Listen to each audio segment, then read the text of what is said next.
سورہ آل عمران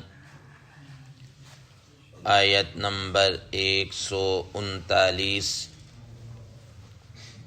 آپ حضرات کے پاس پیج نمبر ہے 133 فرسٹ لائن ہے.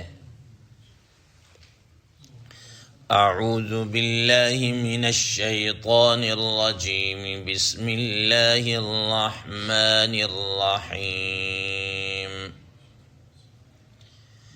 ولا تهنوا ولا تحزنوا وأنتم الأعلون إن كنتم مؤمنين. صدق الله العظيم.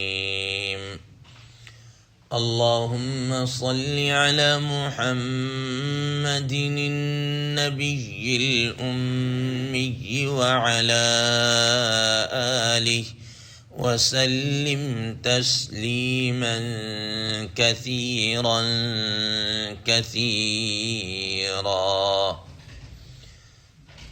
محترم سامعین کرام، اس آیت مبارکہ کا ترجمہ اللہ تبارک و تعالی ارشاد فرماتے ہیں وَلَا تَهِنُوا وَلَا تَحْزَنُوا، اور تم ہمت مت ہارو اور غم مت کرو، رنج مت کرو. وَأَنْتُمُ الْأَعْلَوْنَ، اور تم ہی غالب رہو گے. إِن كُنْتُم مُؤْمِنِينَ، اگر تم ایمان والے ہو. محترم سامعین کرام، اس صورت مبارکہ میں غزوہ احد کا ذکر بھی چل رہا.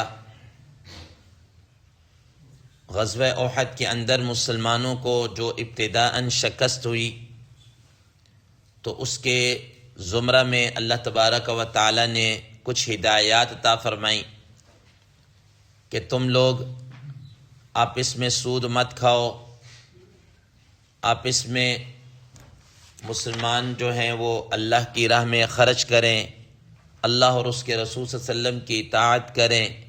اسی طرح غصے کو کنٹرول اور دوسروں کو معاف کر دینا. کوئی گناہ سرزد ہو جائے تو اس پر اصرار نہیں بلکہ اللہ کے حضور توبہ طائب اور معافی مانگ لینا. ان جیسی چیزوں کو بیان کیا. اب آج کے اس زیر دست آیت مبارکہ کے حوالے سے حضرات مفسرین کرام رحمہ اللہ فرماتے ہیں کہ اگر غزوہ احد کے جو ابتداءً شکست ہوئی ہے اس پر اگر تھوڑا سا غور کیا جائے کہ اس کے اسباب کیا تھے. مثلاً کہ رسول اللہ صلی اللہ تعالیٰ علیہ وسلم نے ایک دستے کو ایک چوٹی کے اوپر متعین کرنا اور ان کا وہاں سے نیچے اتر آنا. دوسرے نمبر پر رسول اللہ صلی اللہ تعالیٰ علیہ وسلم کی شہادت کی خبر کا اور اس افواہ کا پھیل جانا اور مسلمانوں کا انتہائی یعنی کہ دل برداشتہ ہو جانا. اسی طریقے سے سب سے بڑھ کر یہ ہے کہ رسول اللہ صلی اللہ تعالیٰ علیہ وسلم کی یہ جو حکم کی خلاف ورزی کی گئی ہے، ٹھیک ہے نا، یہ سارے اس کے اسباب تھے. اب اس کی وجہ سے مسلمانوں کو جو ابتداءً شکست ہوئی تو دیکھیں کہ مسلمانوں کے بڑے بڑے جو حضرات تھے، کبار صحابہ کرام رضوان اللہ تعالی علیہ مجمعین، ان کی لاشیں پڑی ہوئی ہیں، ٹھیک ہے، اور نبی صلی اللہ علیہ وسلم کو بھی زخم آیا، کئی اس طریقے سے زخمی بھی ہیں. یہ ساری چیزیں مسلمانوں کے سامنے ہیں. اب ان حالات کے اندر غم زدہ ہونا اور دل برداشتہ ہونا یہ ایک فطری اور طبعی امر ہے. ٹھیک ہے. اب ظاہر ہے انہی مسلمانوں نے آگے چل کر اقوام عالم کی رہنمائی کرنی تھی، ان کی ہدایت دینی تھی. اگر یہی لوگ کیا ہو جائیں، کمزور ہو جائیں، تو آگے چل کر اس فریضے کو کون سر انجام دے گا؟ تو اس سلسلے میں اللہ تبارک و تعالیٰ نے اہل ایمان کو تھوڑا سا کیا کیا ہے، ان کی حوصلہ افزائی کی ہے اور ان کو ایک طرح سے موٹیویٹ کیا ہے اور ان کو بتایا کہ وَلَا تَهِنُوا وَلَا تَحْزَنُوا، کہ تم ان چیزوں سے غمگین بھی مت ہو، ٹھیک ہے نا، اور کیا کہتے ہیں تمہارے تم ہمت بھی مت ہارو، آگے چل کر تم ہی نے غالب آنا ہے، تم نے ہی آگے چل کر کیا آنا ہے، غالب آنا ہے۔ تو مسلمانوں کو ان حالات کے اندر اللہ تبارک و تعالیٰ کی طرف سے تسلی دینا اور ان کی ہمت بندھانا، یہ اس آیت کے اندر اس کو بیان کیا گیا ہے۔ تو حضرات مفسرین کرام رحم اللہ فرماتے ہیں کہ جب قرآن مجید کی یہ آیت مبارکہ نازل ہوئی تو اس وقت مسلمانوں کے روح کے اندر اور مسلمانوں کے اندر ایک نیا جذبہ، ایک نیا ولولہ، ایک نیا جوش مسلمانوں کے دلوں کے اندر کیا ہے، آیا ہے، مسلمانوں کے دلوں کے اندر آیا۔ اور پھر یہی وجہ ہے کہ پھر آگے چل کر مسلمان دوبارہ اکٹھے ہوئے اور پھر دوبارہ مسلمانوں نے کیا کیا، حملہ کیا، اور وہ جو شکست ہوئی تھی پھر دوبارہ فتح کے اندر کیا ہوئی، تبدیل ہوئی ہے۔ محترم سامعین کرام، حضرات مفسرین کرام رحم اللہ فرماتے ہیں، معالم التنظیم علامہ واحدی رحم اللہ نے جو شان نزول کے متعلق ایک مشہور کتاب ہے، فرماتے ہیں کہ اس آیت کے نزول کے متعلق وہ لکھتے ہیں کہ سیدنا خالد بن ولید رضی اللہ تعالیٰ عنہ جو اس وقت تک ابھی ایمان لے کر نہیں آئے تھے، اور انہوں نے ہی وہ جو 50 تیر کمانوں کا جو درہ تھا، جب وہاں سے اترے انہوں نے حملہ کیا تھا اور جنگ کا پانسا ہی کیا ہے، پلٹ کر رکھ دیا تھا۔ تو دوبارہ وہ کیا کہتے ہیں کہ جب مسلمان کو اس طریقے سے شکست ہوئی تو انہوں نے ایک اور لمبا چکر کاٹ کے کہ میں دوبارہ پہاڑی کے اوپر سے آ کر پھر جناب اعلیٰ وہ کیا کرتا ہوں، اٹیک کرتا ہوں، ٹھیک ہے۔ تو اس وقت رسول اللہ صلی اللہ تعالیٰ علیہ وسلم نے ایک دعا مانگی، اللہم لا یعلون علینا ولا قوت الا باللہ، اللہم لا یعبدون، کہ اے اللہ ہمارے اوپر یہ غالب نہ آ جائیں، آپ کے علاوہ ہماری کوئی طاقت نہیں ہے، ٹھیک ہے نا۔ اللہم لا یعبدون بہذہ البلدۃ بغیر ہؤلاء النفر، اے اللہ اس شہر کے اندر اس جماعت کے علاوہ کوئی تیری عبادت کرنے والا اور کوئی نہیں ہے۔ تو رسول اللہ صلی اللہ تعالیٰ علیہ وسلم یہ دعا مانگ رہے، تو یہ دعا مانگی اور اللہ تبارک و تعالیٰ نے اس دعا کو قبول کیا۔ مسلمان پھر بھی جس طرح بچے کچے تھے وہ پر کھڑے ہو کے انہوں نے کافروں کے اس جماعتوں کے اوپر تیر اندازی کی، تیر برسائے، تو اور وہ بھاگنے پر مجبور ہو گئے۔ تو اس طرح تو فرمایا کہ اس میں قرآن مجید کی یہ آیت نازل ہوئی، وَلَا تَهِنُوا وَلَا تَحْزَنُوا وَأَنْتُمُ الْأَعْلَوْنَ إِن كُنتُم مُؤْمِنِينَ۔ جب رسول اللہ صلی اللہ علیہ وسلم نے یہ دعا مانگی تھی تو یہ آیت نازل ہوئی کہ تم کیا کہتے ہیں، غمگین بھی مت ہو اور ہمت بھی مت ہارو۔ تو اگر تمہارے اندر ایمان ہے، ایمان اور ایمان کے تقاضوں پر تم عمل کر رہے ہو تو دا اینڈ غالب تم ہی آ کر رہو گے، تم غلبہ تمہارا ہی ہوگا۔ محترم سامعین کرام، یہاں پر ہمارے لیے سوچے کا مقام ہے۔ سب سے پہلے میں اس ضمن میں ایک حدیث بیان کر دوں، پھر آگے ایک ہمارے لیے جو سبق ہے وہ اس کو بیان کروں گا۔ محترم سامعین کرام، حدیث مبارکہ میں آتا ہے کہ یہاں پر ولا تہینو، ٹھیک ہے نا، تہینو یہ وہن سے ہے، وہن کہتے ہیں سستی کو، کمزوری کو، ٹھیک ہے۔ حدیث مبارکہ میں آتا ہے رسول اللہ صلی اللہ تعالیٰ علیہ وسلم نے فرمایا کہ جب تمہارے اندر وہن آ جائے گا تو تمہارے اندر کمزوری اور تنزلی اور پستی یہ خود بخود آ جائے گی۔ حضرات صحابہ کرام رضوان اللہ تعالیٰ علیہم اجمعین نے فرمایا، مل وہن یا رسول اللہ صلی اللہ علیہ وسلم، یہ وہن کیا چیز ہے؟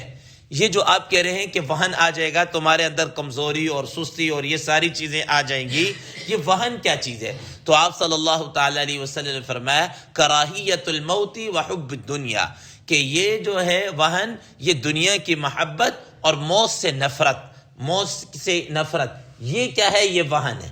تو جب تمہارے اندر دنیا کی محبت آ جائے گی، دنیا تمہارے دلوں کے اندر آ جائے گی، ٹھیک ہے، تو پھر تمہارے اندر یہ کمزوری آ جائے گی، اور موت سے جب نفرت آ جائے گی کہ مرنا نہیں ہے، بس یہی سب کچھ ہے، یہی ہے، تو پھر تمہارے اندر کیا ہے؟ کمزوری، بزدلی، سستی، یہ ساری چیزیں آ جائیں گی۔ محترم سامعین کرام، حضرات مفسرین کرام رحم اللہ اس آیت کے ضمن میں یہ بات فرماتے ہیں کہ ہمیں اپنا غور کرنا چاہیے کہ اللہ تبارک و تعالیٰ نے فرمایا کہ جب تمہارے اندر ایمان ہوگا، ایمان اور ایمانیات کے تقاضوں پر تم بھرپور عمل کر رہے ہوگے تو تمہارے اندر جناب اعلیٰ کیا ہے؟ غلبہ تمہارے اندر ہی ہوگا۔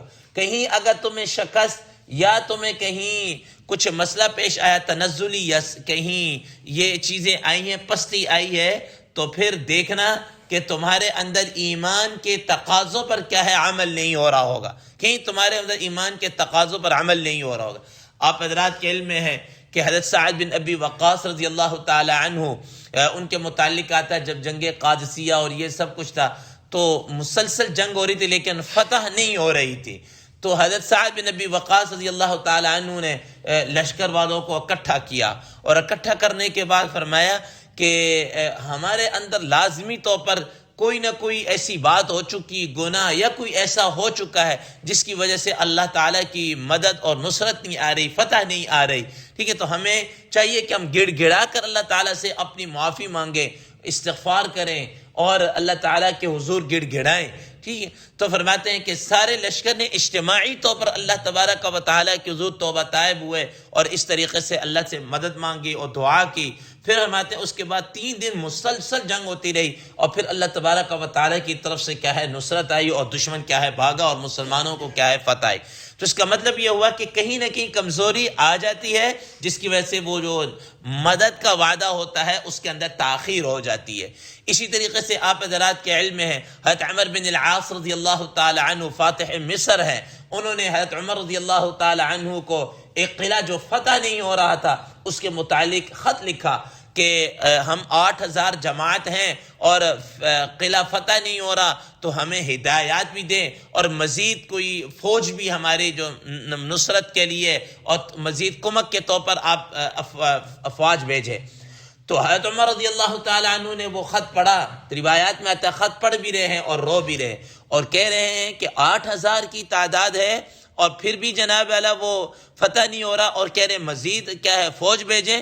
تو انہوں نے اسی وقت فرمان جاری کر دیا، صدارتی لیٹر جاری کیا، لکھا کہ تم اپنے اندر غور و فکر کرو کہ یقیناً تمہارے اندر اللہ تبارک و تعالیٰ کے پیارے نبی صلی اللہ علیہ وسلم کی کوئی سنت رہ گئی ہوگی جس کو تم نے چھوڑا ہوا ہوگا، اور تمہاری طرف اس کی توجہ نہیں جا رہی، جس کی وجہ سے اللہ تبارک و تعالیٰ کی طرف سے یہ مدد اور نصرت تاخیر ہو رہی۔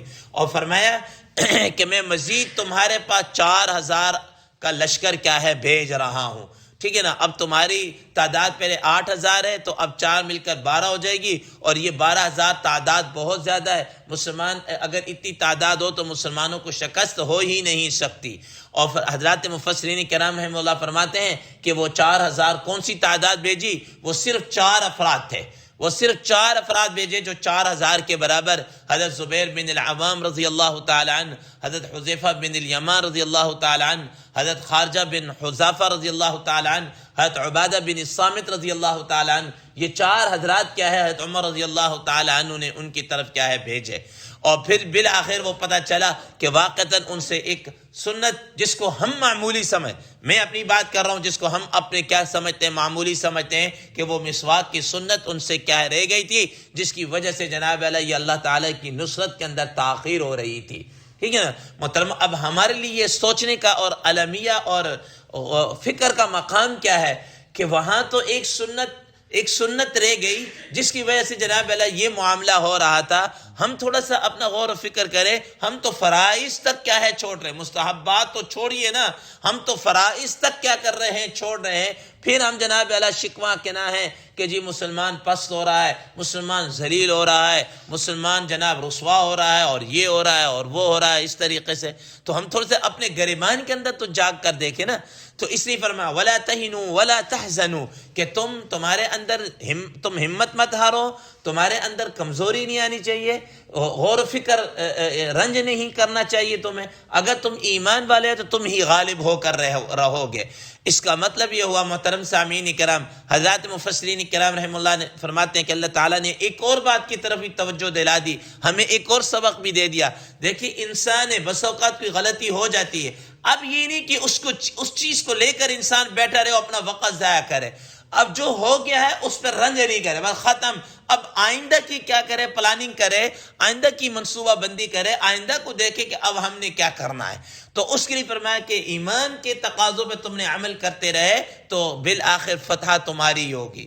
ہم نے ایک بہت کسی جید عالم سے سنا تھا کہ جس وقت یہ نیٹو کا اتحاد ہوا اور انہوں نے افغانستان پر بمباری کی اور اس وقت اٹیک کیا، تو اسامہ بن لادن ادھر تھا، تو پاکستان سے بھی ایک وفد سرکاری طور پر علماء کا، ایک بڑے بڑے علماء اس میں گئے تھے۔